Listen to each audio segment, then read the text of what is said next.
Hello， 大家好啊，我係艾雲啊。我係羅禮慈啊。咦，今日乜嘢風要吹到我哋出嚟撻田啊？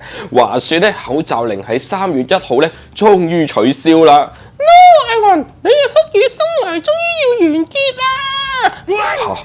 點解啊？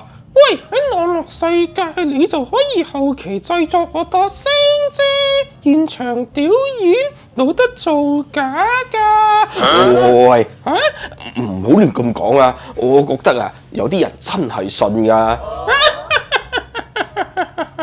喂，羅米慈，我擔心你多啲咯。哦，點解啊？因為喺口罩令取消嗰一日啊，我就瀨咗嘢，仲有新冠病毒啊！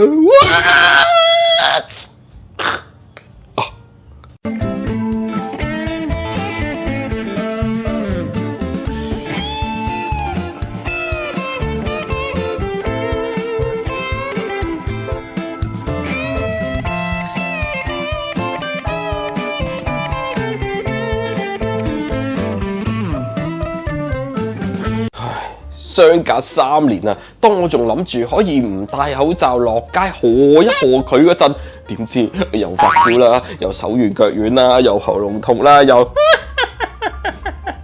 能天光先至嚟賴尿，能空門先至撻 Q， 能衝線先至嚟墮馬，你都慣㗎啦。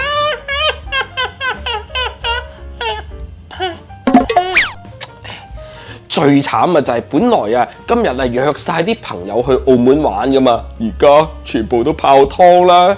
喂，唔緊要啦，你而家朝朝都有去打交賭錢嘅感覺啊。即係點啊？咁咯。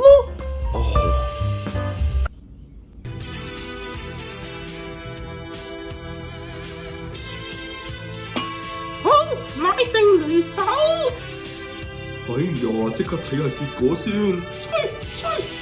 吹！冇癲！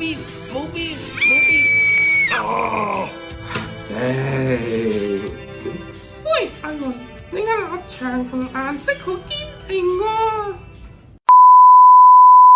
不過口罩令解除之後嘅第一日呢，戴同唔戴口罩啊，冇諗過都會造成2分法噶喎。網絡啊都會有咁多嘅討論噶。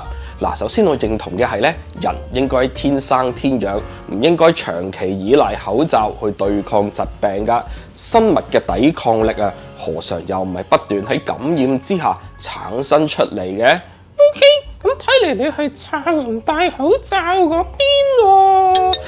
不過，我更加崇尚呢，人應該有選擇嘅權利噶。你口罩戴同唔戴，或者之前啊疫苗你打定係唔打，都應該係個人意願嘅選擇嚟噶嘛。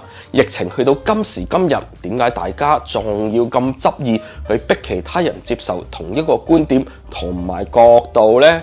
喂，講經呢，你而家盧迪根啊，落到街你有黃金抗體護甲，就梗係唔驚啦。OK， 睇緊呢條片嘅朋友啊，唔知你哋依家出街仲會唔會戴口罩呢？歡迎大家喺下低留言講下你對戴口罩嘅觀點。好，我哋下條片再見。喂，下條唔係旅行片咩？係，所以冇咩事，我都係捱住病繼續去執我嘅旅行片啦。拜拜。喂，阿雲你係威嘅喎，中咗肺炎都仲可以講到福語啊！